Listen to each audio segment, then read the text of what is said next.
Très heureux de vous retrouver partout où vous nous captez en ce moment. Moi, je vous dis bonjour, bonjour et bienvenue dans cette étrange d'animation remarquable. Vous ne savez bien que cette étrange vous permet comme ça à être édifié, vous permet comme ça aussi à vous aller informer, comment beaucoup mais plus aujourd'hui, plus dans la religion, parce que moi qui est de Bessana Koluba et ça m'a mis dans sa religion. On se plie à ces moments, à ces derniers temps de la fin, tout des banani.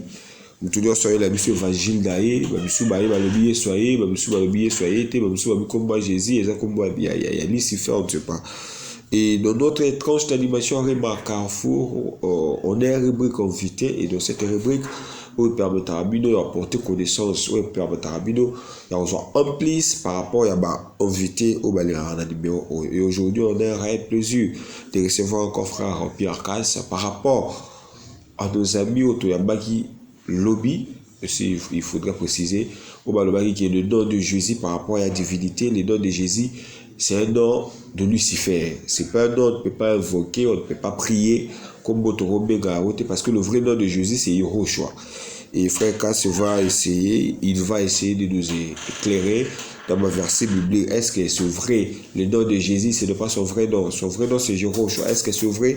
Le frère Cass va nous expliquer. Je vous invite à suivre cette tranche d'animation. Et après, je vous avais dit qu'on a des sujets. Le deuxième sujet, Malachie 4. Je vous enverrai Élie le prophète. Là, il va aussi essayer de nous expliquer. Voilà. Il est aussi avec nous, le frère Pierre Casse, comme je vous avais dit en dossier, il est dans la mission éclairage. Nos numéros sont là en bas de vos postes télévisés. Appelez-nous, nous allons vous recevoir ou poser votre question. Frère Casse va vous répondre. Frère Casse, bonjour. Bonjour. Voilà, merci beaucoup de nous avoir honorés. Et entrons en détail par rapport à sujet de la mission la divinité d'abord. Premièrement, hier on avait réussi au pasteur, on a dit que le vrai nom c'est Yehoshua, c'est pas Jésus, et on ne peut pas prier Jésus, on ne peut pas invoquer Jésus parce que ces noms-là ne peuvent pas sauver. Votre avis par rapport à idée ou doctrine ou vision à Mandeko? La vérité doit être trouvée ou ramassée. D'accord. Au cours de l'histoire de l'humanité. C'est tout à fait vrai en ce qui concerne le nom. Moi, je suis là parce que c'est ça aussi, je partis là. Ouais. Combo Jésus-Christ. Ok. Ezali selon l'histoire. D'accord. Combo Naye Jésus-Christ te. Ok. Il y a Liboso dans la simplicité. Ok. Poye abotamaka na France te. Abotamaka pe na Rome te. Ou bien na Grèce. Ok. Et abotamaka na mboka ya Elaka, mboka ya Abraham. Ok. Et Isaac, Jacob, mboka ya 12 tribus. Ok. Na mboka oyo ebyanga bilelo Israël. Ok. Kuna bazalaka na kombo ya Jésus te. Ok. Pe na alphabet na bango. Ok. Ba lettre na bango. Ok. Oyo bazali ko utiliser kosalela pona kozwa maloba. Ata kombo. Ok. Liloba oyo J ezalaka te. Ok. Na hébreu, lettre J, liloba kaka J ezalaka te. Alors, ndenge nini yango ekoki kozala na kombo eleki ba kombo nyonso? Na kombo ya ebelo moko ezali te. Ekokai kosalema te.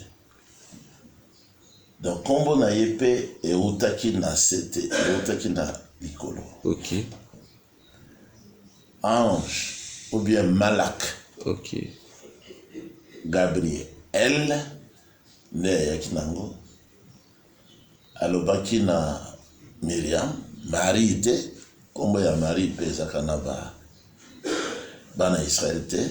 Ok. wana ezali français, mais kombo ezalaki Miriam. Alobaki okobota mwana mobali, kombo na ye oyo okopesa ye ekozala Yeshua, Yehoshua pete. Ok. Yeshua. Yehoshua ezali Josué. Ok. Ok. Yeshua nde kombo eleki ba kombo nyonso. Pona nini kombo ya Yeshua? Ok. Ezali po ye mwana wana nde akobikisa. Ok. Libota na ye. Donc yambo ezalaki pona ba ebelo bana na Israël. Babikisami liboso sima bayeba yoki sango malamu kouta na monoko ya bana ya Israël, bandimeli zambe na bana ya Israël. Ok. Bandimeli mobikisi wana kondima elingi koloba kondima oyo ye azali. Ok. Oyo azalaki nani? Yawe mobikisi. Kombo ya Yeshua, explication nango, Ok. dimbola na yango ezali kaka na mokanda ya Matatia, Matthieu pete. Nyonso wana ezali lokuta ya baromain. Mais est-ce que c'est un problème de la version biblique tout? Ezali problème ezali nde etumba ya moyini akotisi makanisi na ye, mabanzo na ye na liloba na Nzambe pona kokosa bato oyo baye epai ya Nzambe po bayeba ye. C'est-à-dire que Matatia chapitre ya yambo na verset 20-21. Ok. Dès qu'on a kombo epesameli na ange, malak. Malak, I. Donc, il n'y a pas de jeté, I wana de pronom personnel. Eloai, Eloai. Kolo nangai, Kolo nangai. Et hier, je suis Nazali, Oyo Nazali. Inde pronom ezali kolakisa mutu. Donc, yende akobikisa libota na ye. Ok. Na masomo na ye. Donc ayaki na mission esengelaki alata azala na kombo ezali ko expliquer ma ye ayaki po asala. Donc kombo ya Yeshua elingi kolakisa boye ezali nde Yawe nde oyo ezobanda ye na wa Yeshua longola shin ya katikati otikeli na ye wa ya we ezali conjugaison ezali nde verbe être. Ok. Ya Nzambe ya Elohim. Donc Yahweh Yehowa elinkoloba azali koya azalaki. Ok. Sikoyo soki bote shin na katikati ya Yahweh babengi yango na lopoto tétragramme, ba lettre mine. Ok. Yod ya moke oyo nde ezobandela kombo. Ouais, c'est tout un enseignement. Yod he. Ok. Waw he. Oyo nde H. Oyo W. Ok. Oyo Yod I. Ok. Soki otie shin epa na biso SH na kati de kombo ya Yeshua. Yeshua. Yashua. Ok. Ezali koloba azalaki agoya. Soki otangi na Apocalypse chapitre 1er. Yemoko sa comité na verset 8. Je suis et hier. Je suis celui qui était et qui vient. c'est ça Yahweh Yehowa, le Tout-Puissant. El Sevaot, Yahweh Sevaot. On en dit emoniseli ya ye yazali na yazali oyo kombo na ye ezoloba.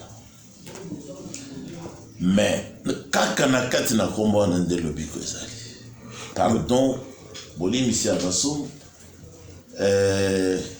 okomisa moto lokola asala lisumu te, justification, okay. Sanctification, kaka na kombo wana ya mokili. Okay. Pe tango bakangaki ye ezali kaka mpona kombo. Okay. Tango basambisi ye basambisaki ye kaka mpona kombo wana. Na Jean chapitre 10 verset 33 il y a le bina bayuda juif te. Okay. Yehuda zali kombo na bango, kombo na mwana moko ya ko eyin koloba batoyo bakumisaka Yawe Yehuda Yuda. Donc dans le Bible ye moko nanda tunaki bango na lakisi bino misala ebele kouta na tata pona mosala nini bolingi nde kopoma ngai na mabanga selon la loi oyo ye moko Yawe apesaka na moshe balobi na ye boye tozali koluka kolapide yo koboma yo te mpona misala osali. Okay. Mais ezali mpona botuki na yo ya nkolo yo ofingi nkolo parce que yo ozali mutu lokola biso ozolobaki ozali Yawe bakokaki kondima te ke nkolo oyo bamonaka wana azalaka mutu nzoto ya mikepe ndenge frère Branham aza kotekrili azala mokeli azala oyo asali lola na mokili ndengeni ozofinga nkolo ye azongiseli bango na verset 34. Mais liloba ekoki kobongwana te, c'est ça le problème. Okay. Liloba ekoki kobongwana te, batu bakoki koluka babongola. Mais makanisi ya liloba ekoki kobongwana te. Ekomami boye ayebisi bango makanisi ya nkolo donc ya ye moko liboso ya ezali boye baye banso bayambi liloba bakomande liloba banzambe. Okay. Soki ya azobianga bango banzambe baoyo bayoki liloba pe bandimi yango parce que okoma moko na liloba ndenge nini bozali koloba ete ngai natuki Elohim pona lobiki nazali mwana na ye. Okay. Ya alobaki directement ke teke nazali nzambe alobaki nazali mwana na ye nabimi na ye yende atindinga boli mais alingi kolobaki aza nzambe parce que yo oza moto parce que tata na yo azalaki lokola yo boye te. Tata na yo nde abimisi yo atiaki yo na libumu ya mama na yo. Mama na yo abateli yo pendant 9 mois. Sima abimi yo. Mais oza mwana na ye te. Oza mwana ya tata na yo. Okay. Donc, ye alobi ngai ye abulisi ngai atindi ngai. Na ya kosalela ye mosala ya lobiko. Ozolobaki natuki na nini? Parce qu'il est loba ekoki kobongwana te ba prophète na ba croyant oyo bayambi yango bango pe bazali bazambe mais bazambe yamike. Donc ce que otali malamu mokili mobimba. Okay. Pona bandimi oyo esengelaki babikisama baye pona bango ya yaki kokufa po abikisa bango. Okay. Babikisamaka tango batiaki ye na ekulusu tango tubaki likonga makila na ye ebimi na mai ebimi na molimo pe ye kolanda ati yango na maboko ya tata na ye lobi tango alobi tout est accompli nde na tango sikoyo lokola ye alobaki bokende partout mpona kopesa sango malamu oyo ya ngai mayeba oyokaki mayeba omoni surtout na ndenge bakangaki ngai bakoseli ngai makambo babomi ngai batiaki ngai na lilita na lilita wana ngai nakomaki na kati ezali vide ndenge nabimi libanga mpe elongwaki yango moko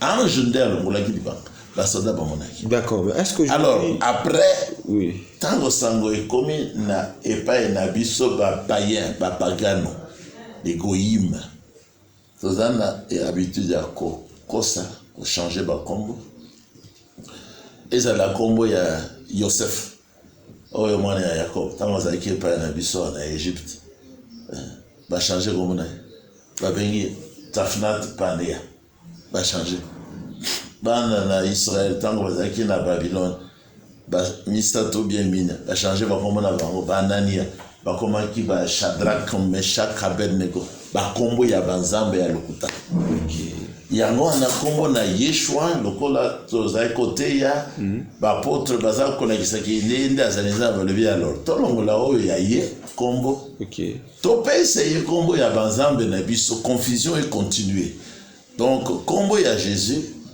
ezali kopesa difficulté mikakatana ya koyeba azali nani parce que ko-identifier na kombo na Jésus osoki otali na Ancien Testament ezate mais kombo ya Yahweh mobikisi ezali na boyokani ya kala nyonso soki otangi na Esaïe ezakaka kuna Esaïe pe azalaki Esaïe te on ezali kombo ya bafrançais na barome Yeshayahu toujours Yahweh azalakati Yahweh nde mobikisi na ngai Yeshayahu pona ngai donc balobi tolongola balongoli atako ba changer kombo na ye pona kopesa trouble bapesa ki kombo wana po bakoba na kote ya trinité ya Babylone bato bazali basato tata aza na oyo aye kombo mwana aye kombo mais soki batikaki kombo na ye ezolakisaki te eza motu mosusu te azali kaka nkolo Yawe ya boyokani ya kala oyo azalaki na Moshe oyo azalaki na Abraham ye moko alobaki na bayuda tata na bino Abraham asepelaki mingi ntango amonaki mokolo na ngai donc ntango amonaki ngai kosika na bango tension mataki makasi balokoti mabanga balobi oma azolobaki ye azalaki na Abraham pe azo insisté que ye azalaki liboso avant qu'Abraham fût je suis hier donc nazalaki ata liboso ya Abraham balobi boma to boma ye kaka alors na ekolusu Pilate akomisaki sujet ya condamnation na ye Yeshua nde komna ye anostre donc dans Nazareth na français anostre umele nkumu hayehudi ya bayuda donc Yeshua mobateli Yeshua anostre le germe nkona ya bomwe mobateli umele hayehudi alors dans Yeshua yod yango ha nostre h umele w hayehudi ezongisi lisusu Yahweh. Vous voyez que je vous ai laissé le temps. Nde Pilate akomaki na ekulusu bango batali olobi bagekolo na Pilate. Bongo là. Changer. Effacer oyo wana. Ezali ko condamner biso. Pilate a dit nous sina komi. D'accord, oui. Moko mieux ko changer ça. Donc akomaki clairement. Yahweh. Vous voyez que je vous ai laissé le temps parce que c'est un sujet où, écoute, si tu trouves le lobby quand le méchant passé, on béni tellement belé en te mégayo, on me rappelle important enseignement, compréhension. Mais non, c'est ça, pardonnez-moi. Ok, allez-y. sikoyo tango ya bikisaki bato na tango azalaki Yahweh. Ok. Azalaki l'éternalité. Ok. Azalaki l'éternalité. Si yo azalaki okufa. Donc azalaki l'éternalité. Azalaki moto, azalaki agneau, ayaki pour akufa. Na ikulusu babomaki ye soki akufaka te beto bikisami te. Yango wana nde Pesaka. Alors, sikoyo lobiko ezwamaka na tango wana. Oyo nyonso abikisami lelo. Abikisami lelo te, en réalité, abikisamaki na Yerushalayim, na Kinshasa te. Na Yerushalayim, na mutu wana Kolo Yeshua Hanostri, le roi de Bene Yuda. Mais sikoyo atako baye ko changer kombo na ye. Ok. Atako ba changer kombo na ye po bako isa mobulu. Yango eko changer oyo ye azalaki te. Ils ont changé personne na yete. Ils ont changé structure na yete, substance nyonso na yete. Ok. Ils ont changé esprit na yete. Ils ont dit combo babambiye. Ok. Ils ont dit na importance te. Ce nom ne peut pas sauver. Pardon? Le nom de Jésus, c'est là aérobique ça n'a pas. Non, le nom de Jésus, mais nous sommes déjà sauvés il y a 2000 ans. Ok. Donc aérobique ça m'a sauté. Donc baroye bazo le baké. Comme il y a Jésus et Rokobi qui s'était. Peut-être bayébité ou le baté. Le Seigneur passe par-dessus le temps d'ignorance. Ok. Lokola bana naye babotami na bapagano bazaki na boyebité. Mais tango bazo le Jésus qui bazo kanisa na mutwa na Nzambe. Yango na tote yakake. Jésus-Christ c'est lui le Seigneur. Jésus-Christ, c'est lui, Yahweh de l'Ancien Testament. Attends, Yemoko, tant le bagage dans Moussa Branham a cité comme Jésus-Christ. Elle a ici 3 arcs-en-ciel et Koutani Namoko. Alors, mon gongo est Yahweh Bimi. Yahweh de l'Ancien Testament, c'est le Seigneur Jésus dans le Nouveau Testament. Voilà.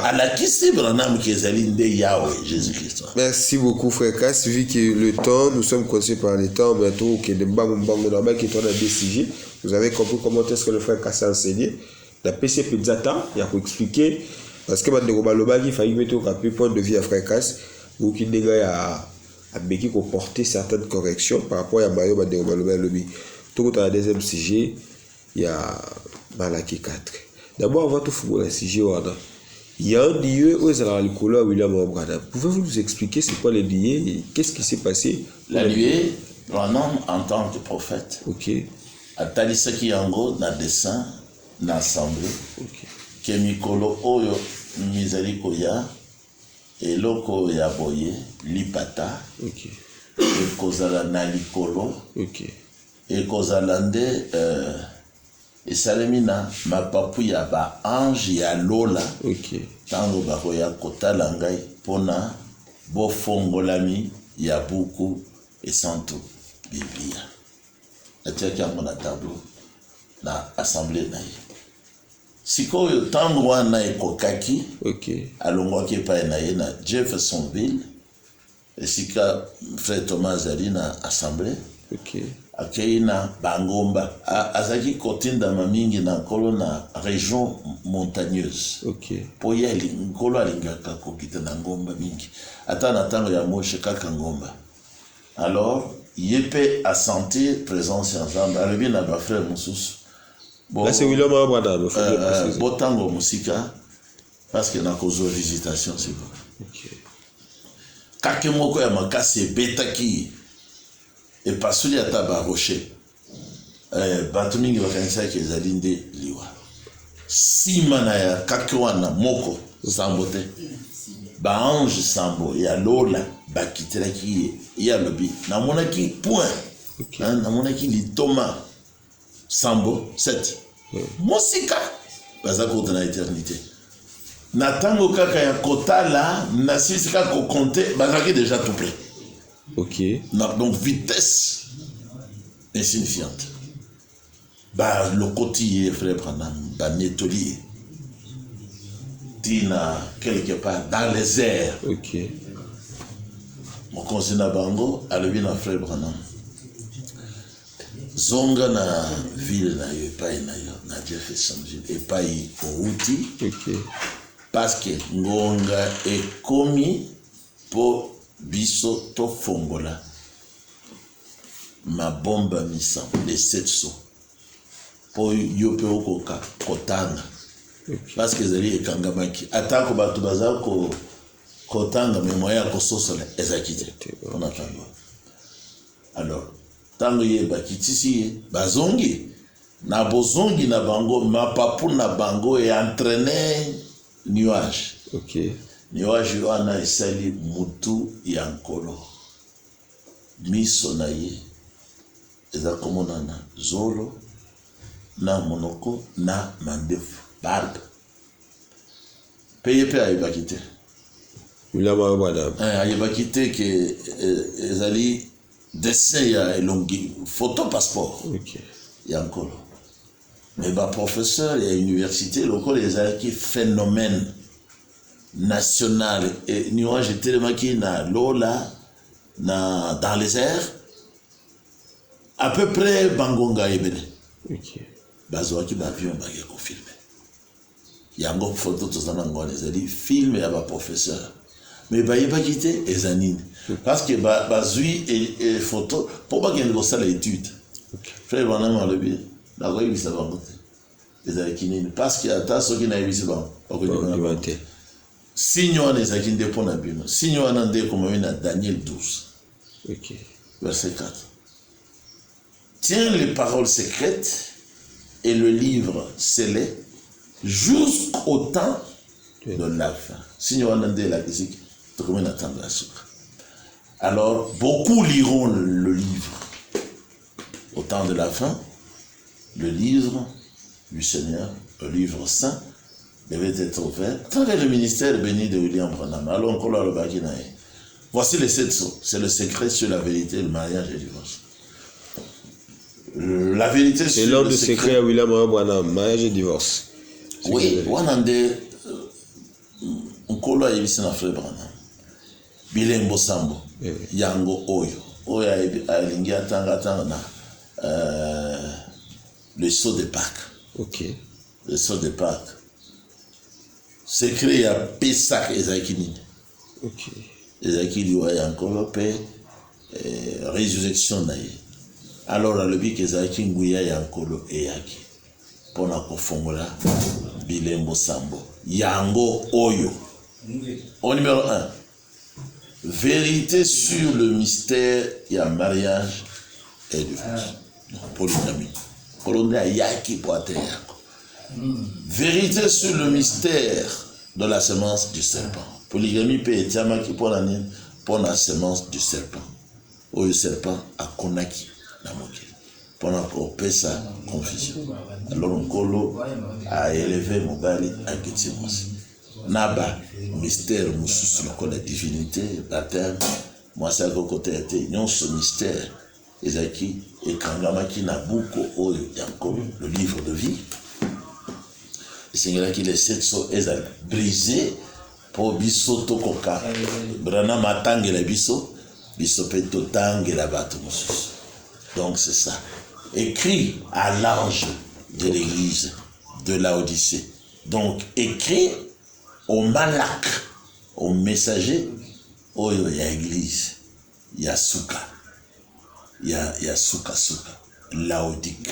Laodique est comme le droit de l'homme. Ok. Je prends encore une autre question. Malachie 4, 5. Je vous enverrai Élie, le prophète. Mais de quel Élie la Bible nous parlait? Eliyahu. Eliyahu. Ezali hébreu. Je vous enverrai Eliyahu, le prophète, avant que le jour grand et redoutable arrive. Donc, liboso, le jour du Seigneur. Jour ya kotali sakanda nazam. Soki otali Ukraine. Soki otali omoni bililingi ndenge komi actuellement suite à des bombardements bien préparés, bien étudiés. Ba tubaye ba ke Rome et kozala ndema. Lobby n'a pas d'information, na procureur. Il y a Ukraine à lobby, Barus Beringde a effacé. Kolo aloba qui paie na biso na monoko ya frère Branham, États-Unis aux paix effacé. Na Barus. Na sombi kutu globe terrestre lobby. Russie ezali vraiment na mutu ya globe terrestre. Na mutu. Pe ezali ki empire munene ezako na mutu ezali ko simba le reste ya ba nation. Donc ekokaki kozala kaka ndenge ezali. Rome akozala pe effacé. Akotiama akozwa Barus le dit corne na ba mususu batikaye azana bilamba te. Ozala dépouillé à kotikala bolumbu selon Apocalypse 17 pe akozala consumé par le feu. Kozala écoulé-moi. Ainsi dit la Sainte Bible. L'écriture ne peut être anéantie. Alors, mon sakoliwana, fin du monde. C'est la fin du monde. Le jour du Seigneur, là, c'est la fin des grands. C'est la fin des États-Unis. C'est la fin même de la Russie. C'est la fin des catholiques. Nous sommes là. Parce que Sika Sikoyo. Merci à vous aussi. Vous avez suivi de partout. Merci. Vous comprenez quand même my own de continuer. Si vous êtes pour ou contre, appelez-nous ou vous réagissez quand nous message pour réagir. Voilà, je dis comme ça, merci à mon équipe technique. Je dis merci à Dieu, merci Bongo la sagesse, à mon Dieu, un grand merci à vous, Marlon Moutchele. Dieu merci beaucoup. Je vois mon cordon Tenka, un grand merci à vous, merci pour la confiance. Je vois tonton Avelando, Malemo Mouvi, chaque 13h et 23h. Donc, on ne change pas l'équipe qui gagne. Merci à vous aussi, Alexis Tchombela, et vous dites Tchala la fraîcheur, Gloriane Galoula. On est ensemble, il n'y a pas de souci. Retrouvez-moi encore demain, toujours dans ma RO Kara. Portez-vous bien. Au revoir.